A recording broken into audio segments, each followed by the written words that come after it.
Hello students, welcome to Kadam Study Center. So in this lecture, we will start new chapter of electronics, that is chapter number 5, that is introduction to instrumentation system. Okay, this is lecture number 1. ये chapter हम दो lecture में पढ़ेंगे.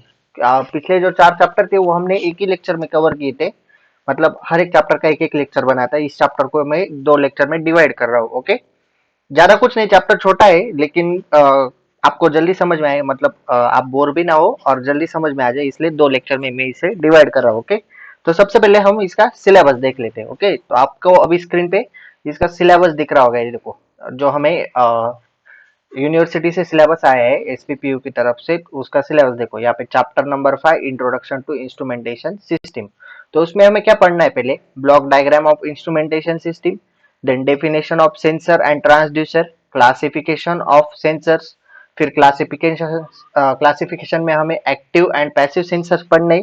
Then specific, एक minute, specification of sensors. Specification of sensor में हमें accuracy, range, linearity, sensitivity, resolution, reproducibility, ये छह क्या है? स्पेसिफिकेशन है. ओके, देन हमें दो सेंसर्स पढ़ने. First one is temperature sensor, उसे हम थर्मिस्टर LM35 भी कहते हैं. और second one is passive infrared sensor, मतलब PIR. Okay, then actuators, DC motor और स्टीपर मोटर. ये सारा हमें इस चैप्टर में कवर करना है. ओके, तो हम आज है ना, आज क्या पढ़ेंगे मैं आपको बताता हूँ यहाँ पे. Just wait for minute. Okay, आज क्या क्या पढ़ेंगे मैं अभी आपको बताता हूँ. आज हम ब्लॉक डायग्राम पढ़ेंगे सबसे पहले, block diagram of instrumentation system. Then उसके बाद definition of sensor and transducer पढ़ेंगे. देन उसके बाद क्लासिफिकेशन ऑफ सेंसर में हम एक्टिव एंड पैसिव पढ़ेंगे. देन स्पेसिफिकेशन ऑफ सेंसर में हम उसकी accuracy, range, linearity, sensitivity, resolution, reproducibility, यहाँ तक आज हम पढ़ेंगे. और जो दो सेंसर है, मतलब temperature sensor, that means thermistor LM35, and passive infrared sensor and actuators, DC motor, stepper motor, ये जो टॉपिक है वो हम अगले लेक्चर में पढ़ेंगे. ओके, चलो तो फिर आज के लेक्चर को शुरुआत करते हैं बिना टाइम वेस्ट किए. ओके, तो chapter number 5 introduction to instrumentation system. Okay, बहुत सारे बच्चे आज भी पूछते कि मैं जो पढ़ा रहा हूँ वो न्यू सिलेबस के हिसाब से. यस, ये न्यू सिलेबस के हिसाब से.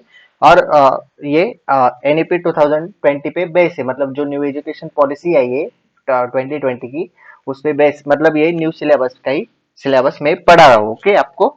ओके, तो सबसे पहले just wait for minute, I will take a pen from here. Okay, so let's start. First one is basic of instrumentation. उसमें हमें पढ़ना है block diagram. Okay, so what is block diagram? Block diagram में देखो, पहले आपको physical parameter दे, then physical parameter के बाद सेंसर है. ओके, सेंसर, देन उसके बाद सिग्नल प्रोसेसिंग है. ओके, आपको ये पेन दिख रहा है क्या? हाँ, सिग्नल प्रोसेसिंग के बाद ए टू ADC, मतलब एनालॉग टू डिजिटल कन्वर्टर. हमने लास्ट चैप्टर देखा था, देखो, डेटा कन्वर्टर का, उसमें हमने ADC DAC देखा है. देन उसके बाद प्रोसेसर, देन उसके बाद आउटपुट डिवाइसेस. तो ये क्या है? पहले सेंसर कैसे वर्क करता है वो देखो. पहले पहले फिजिकल पैरामीटर होता है. फिजिकल पैरामीटर मतलब मैं अभी बोल रहा हूँ, मैं क्या हुआ, फिजिकल पैरामीटर. उसके बाद सेंसर वो वॉइस सेंस करता है. देन सिग्नल प्रोसेस होता है. देन उसके बाद वो सिग्नल किस फॉर्म में होता है? वो सिग्नल एनालॉग फॉर्म में होता है. ओके, मतलब वो डिजिटल फॉर्म में नहीं होता है, वो सिग्नल एनालॉग फॉर्म में होता है. देन वो सिग्नल क्या होता है, जो सिग्नल प्रोसेसिंग होने के बाद वो जो एनालॉग फॉर्म में जो सिग्नल होता है वो डिजिटल फॉर्म में कन्वर्ट होता है, यानी ADC, analog to digital converter. Then वो डिजिटल सिग्नल की प्रोसेस होती है, मतलब प्रोसेसर के पास वो डिजिटल डेटा जाता है. देन उसके बाद आउटपुट डिवाइसेस. एकदम सिंपल एग्जांपल मैं आपको बताता हूँ यहाँ पे. आपका जो फोन है उस पे हम बोलते हैं, मतलब हम क्या हुआ है, फिजिकल पैरामीटर. देन उसके बाद जो फोन में सेंसर होता है, यानी कि आपके माइक होता है. अगर आप हेडफोन लगाते हो तो हेडफोन के माइक में से साउंड जाता है. अगर आप फोन पे बोलते हो डायरेक्टली तो फोन पे भी आपके माइक होता है. ओके, तो उसमें से साउंड जाता है, तो वो क्या होता है, सेंसर. वो साउंड जाने के बाद वो साउंड प्रोसेस होता है. अभी प्रोसेस हुआ वो साउंड क्या होता है, एनालॉग फॉर्म में होता है. लेकिन मोबाइल को क्या चाहिए, डिजिटल फॉर्म में साउंड चाहिए, इसलिए वो एनालॉग का कन्वर्जन डिजिटल फॉर्म में होता है. देन उसके बाद वो साउंड कहा जाता है, डिजिटल फॉर्म में कन्वर्ट होने के बाद वो प्रोसेसर की तरफ जाता है. और प्रोसेसर क्या करता है, फिर उसे आउटपुट डिवाइस, मतलब आप जब बात करते हो तो दूसरे को जब आवाज जाती है, यानी कि दूसरे को आवाज जाती है, मतलब वो output device. Okay, I hope that आपको ये समझ में आया होगा. Okay, so next, the above diagram shows all element. All element in, यहाँ पे इन है, sorry, the above diagram shows all element in instrument system. Okay, आपको जो ये ब्लॉक डायग्राम बताई ये आपको समझ में आई होगी। ये इंस्ट्रूमेंटेशन सिस्टम की ब्लॉक डायग्राम है, आपको एग्जाम में 2 और 3 मार्क्स के लिए आ सकती है, इसलिए आपको इसे लर्न करना है। Okay, next topic is, sorry, next point is the element of any instrumentation system the input signal is always physical. मतलब इंस्ट्रूमेंटेशन सिस्टम का input signal is always physical होता है। यहाँ पे देखो शुरुआत फिजिकल पैरामीटर से, example sound, picture, air, temperature, etcetera etcetera. Okay, to convert electronical signal we need sensors. Electronical signal convert करने के लिए हमें क्या चाहिए? सेंसर्स चाहिए, मैंने आपको अभी बताया। Okay, next one is sensors. First topic is sensors, a device that detect physical parameter and convert it into electrical signal. Sensor is a device that detect physical parameter, मतलब वो physical parameter को पहले detect करता है और उसे electrical signal में convert करता है। Okay, then second one is signal processing. So what is signal processing? This element is used to enhance the output of sensors and remove the unwanted signal. Suppose अभी हम phone पे बात कर रहे हैं और हमारे साइड में अगर कुछ साउंड है, मतलब अनवांटेड साउंड है, नॉइजी साउंड है, तो हमें उसे रिमूव करना पड़ता है। तो सिग्नल प्रोसेसिंग की प्रोसेस होती है, उसमें क्या होता है, वो अनवांटेड साउंड जो होता है, अनवांटेड सिग्नल होता है, वो रिमूव होता है। ओके, एंड साउंड इनहेंस होता है, मतलब क्लियरली सामने वाले को साउंड हो या फिर पिक्चर हो, जो कुछ भी फिजिकल पैरामीटर हो, वो सामने वाले को क्लियरली दिखने चाहिए। इसलिए सिग्नल प्रोसेसिंग में अनवांटेड पार्ट या फिर अनवांटेड साउंड एक्सेट्रा एक्सेट्रा जो भी हो अनवांटेड पार्ट, उसे रिमूव कर दिया जाता है। Then third one is ADC. ADC मतलब analogue to digital converter. This is used to convert analogue signal into the proportional of processor. Okay, then fourth one is processor. The element is used to process digital output of ADC for a particular application. Then fifth one is output device.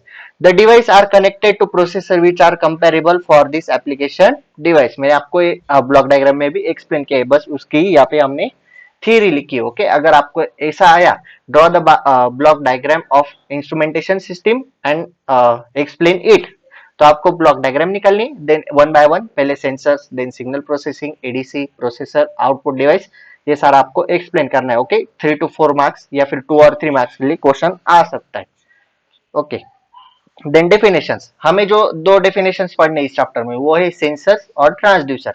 First one is sensor, the device which convert the physical parameter into electrical sensor is known as sensor. Okay, so what is sensor? Sensor is a device which convert physical parameter into electrical signal. It's called as sensors. याद रहेगा? Okay. Second one is transducer. It is a parameter or a device which can convert one form of energy into another form. It's called transducer. So what is work of transducer? Transducer work is, it is parameter. Transducer is a parameter और device, एक तो एक parameter है या फिर device है, आप कुछ भी लिख सकते हो, which can convert one form of energy into another form. It's called transducer. मतलब one form of energy into another form of energy, आप इतना ही याद रखोगे तो भी चलेगा। So what is transducer? Transducer is a device which can convert one form of energy into another form. It's called transducer. Okay, मैं तीन तीन बार डिफिनेशन रिपीट कर रहा हूँ, आप याद रखना। Okay, then types of sensor. First one is active sensor. Active sensor does not require any external source of energy and it generates electrical voltage or current directly response to change in output. So active sensor को क्या है, external energy की जरूरत नहीं है और वो क्या जनरेट करता है, इलेक्ट्रिकल वोल्टेज या फिर करंट। एक तो इलेक्ट्रिकल वोल्टेज जनरेट करता है या फिर करंट जनरेट करता है directly in response to change in input, मतलब जो रिस्पॉन्स होता है डायरेक्टली उसके चेंज इन इनपुट में। Okay, example ultrasonic sensors. Okay, इसका एग्जाम्पल और डेफिनेशन याद रखो। एक्टिव सेंसर, ये एक्टिव सेंसर क्या है, टाइप ऑफ सेंसर है। Then second type of sensor is passive sensor. It require external energy and it produce passive electrical quantity like capacitance, resistance, inductance with respect to physical parameter. ये definition आप याद रखना passive sensor की, active sensor की भी और passive sensor की भी। सिर्फ आपको क्या याद रखना है, एक्टिव सेंसर में एक्सटर्नल एनर्जी की जरूरत नहीं होती और पैसिव सेंसर में एक्सटर्नल एनर्जी की जरूरत होती है। Then last topic of this lecture is specification of sensor. Sensors के क्या क्या स्पेसिफिकेशन है, मैंने आपको सिलेबस में 6 स्पेसिफिकेशन बताए, मैं आप उसको एक्सप्लेन करता हूँ। First one is accuracy. अभी देखो से कुछ भी आप समझो, आपने सपोज मोबाइल लिया, अगर उसका कैमरा ही अच्छा नहीं निकला तो वो मोबाइल कुछ काम का है क्या? नहीं। आप मोबाइल देखते लेते वक्त देखते हो ना, किसका कैमरा अच्छा है, किसका प्रोसेसर अच्छा है, किस मोबाइल की रैम अच्छी है, तो आप सारी चीजें अच्छी लेते हो, मतलब रैम भी अच्छी लेते हो, स्टोरेज भी अच्छी लेते हो, या फिर कैमरा भी अच्छा लेते हो, मतलब सारी की सारी चीजें आप अच्छी लेते हो। क्यों? क्योंकि वो फोन है वो अच्छी तरह से वर्क करना चाहिए। ओके, इसलिए तो अभी सेंसर लिया तो सेंसर में भी स्पेसिफिकेशन होते हैं। तो वो स्पेसिफिकेशन क्या है वो अभी हम पढ़ते हैं। जैसे फोन में, लैपटॉप में, टीवी में, जितने भी इलेक्ट्रिकल आइटम्स है, या फिर आप कौन सी भी लो, फिजिकल आइटम्स भी लो, उसमें भी आप स्पेसिफिकेशन देखते ही हो। सपोज आपने एक कबर्ड लिया है तो आप उसमें देखते हो उसके मतलब बिल्ड क्वालिटी कैसी है, हार्ड है या फिर सॉफ्ट है, मतलब वो वुड का है या फिर आयरन का है, ये आप देखते हो। उसमें क्या है, मतलब जो शेल्फ होते हैं, वो शेल्फ कितने, कैसे कैसे, डोर कैसा है, हैंडल कैसा है, ये आप देखते हो। उसके ये क्या हुए स्पेसिफिकेशन। तो अभी हमें सेंसर के क्या देखने हैं, specification. Okay, first one is accuracy. How close a measured value to the actual value, it is known as accuracy. मतलब ये डेफिनेशन नहीं, स्पेसिफिकेशन। सो एक्यूरेसी मतलब क्या, कि जो मेजर्ड वैल्यू, सेंसर जो वैल्यू मेजर करेगा और जो एक्चुअल वैल्यू है वो कितनी पास पास है। मतलब सपोज हमने कैलकुलेटर लिया और हम जो फिजिकल कैलकुलेट करते हैं, मतलब 2 + 2 4, और कैलकुलेटर दिखा रहा है 2 + 2 = 4.5, तो ये कैलकुलेटर कुछ काम का है क्या? नहीं। मतलब दोनों वैल्यू क्लोज आने चाहिए, एकदम सेम आने चाहिए। तो सेंसर में क्या देखना चाहिए, accuracy. Okay, second one is range. It is set of limit of measurement. Okay, range में हम set of limit of measurement देखते हैं। Then linearity, output of sensor should be linear response with input to the out, मतलब जो response आना चाहिए वो linear आना चाहिए इनपुट टू द आउटपुट में।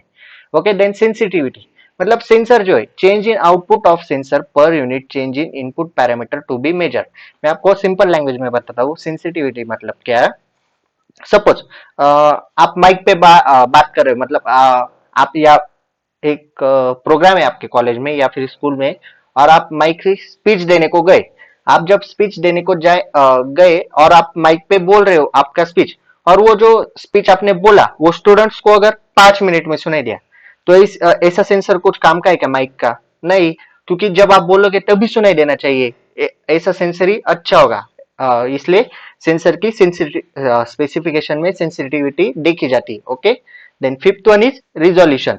Smallest change in parameter under the measurement of by the sensor. Smallest change मतलब resolution, मतलब जैसे कि फोन के वर्जन होते हैं, एंड्रॉइड 11, एंड्रॉइड 12, एंड्रॉइड 13, अभी एंड्रॉइड 14 भी आया है। इस तरह से रिजोल्यूशन मतलब स्मॉलेस्ट चेंज होते हैं, जैसे जैसे टेक्नोलॉजी बढ़ती है वैसे वैसे स्मॉलेस्ट चेंज होते हैं, resolution. Then six one is reproducibility, the degree to which sensor can accurately respond and reproduce reliable output. Okay, this is six specification of sensor. First one is accuracy, range, linearity, sensitivity, resolution and reproducibility. Okay, so आज हम इतना ही लेंगे। मैं आपको एक बार recall कर देता हूँ पहले से हमने क्या क्या पढ़ा। Just wait for minute. Okay, पहले हमने ब्लॉक डायग्राम देखी, उसमें हमने physical parameter, sensor, signal processing, ADC, processor और आउटपुट डिवाइस। अब ब्लॉक डायग्राम की हमने थ्योरी देखी। ओके, यहाँ पे भी वही है जो मैंने अभी आपको बताया। उसके बाद हमने डेफिनेशंस देखी, डेफिनेशंस में हमने सेंसर और ट्रांसड्यूसर की डेफिनेशन देखी। देन हमने टाइप्स ऑफ सेंसर देखे। First one is active sensor, उसकी आपको डेफिनेशन और एग्जांपल याद रखना है। देन पैसिव सेंसर की भी डेफिनेशन याद रखनी है। देन हमने देखे स्पेसिफिकेशन ऑफ सेंसर। ओके, एकदम सिंपल चैप्टर है, ज्यादा बड़ा भी नहीं है, लेकिन हम नेक्स्ट लेक्चर में भी इसको कंप्लीट करेंगे। इस लेक्चर में हम यहाँ पे ही रुकते। ओके, मैंने आपको बोला यहाँ पे देखो सिलेबस में आओ, हम यहाँ तक आए। देखो हमने लास्ट टॉपिक क्या पढ़ा, स्पेसिफिकेशन ऑफ सेंसर, फिर उसमें हमने एक्यूरेसी देखा, रेंज देखा, लिनियरिटी देखा, सेंसिटिविटी देखा, रिजोल्यूशन और रिप्रोड्यूसिबिलिटी, यहाँ तक हमने देखा। अभी हम नेक्स्ट लेक्चर में टेम्परेचर सेंसर लेंगे और पैसिव इंफ्रारेड सेंसर लेंगे, और ये कुछ एक्यूरेटर से वो देखते वो भी लेते। चलो ये तीनों टॉपिक हम नेक्स्ट लेक्चर में कवर करेंगे। Okay, so this is sufficient for this lecture। इस लेक्चर में इतना ही। Okay, if you like this video please like, share and subscribe to our channel। if you have any doubt please ask in comment section or DM me on Instagram। okay, Instagram link is in description box। okay, अभी क्या करो आप है ना, notes यहाँ से ही लिख लो। मैं शो कर देता हूँ, आप स्क्रीनशॉट निकाल लो, या फिर वीडियो भी मैंने वीडियो में भी स्लाइड दिखाई गई है, यहाँ से आप नोट्स ले लो। ओके, मैं ये नोट्स है ना गूगल क्लासरूम पे नहीं डालने वाला है। ओके, आप यहाँ से ही नोट्स लिख लो। ओके, यहाँ से आप अभी स्क्रीनशॉट ले लो। ओके, पूरे वीडियो में मैंने स्लाइड्स दिखाई है, आप यहाँ से स्क्रीनशॉट ले लो। Okay okay, so that's it for today. Till then tata, bye bye.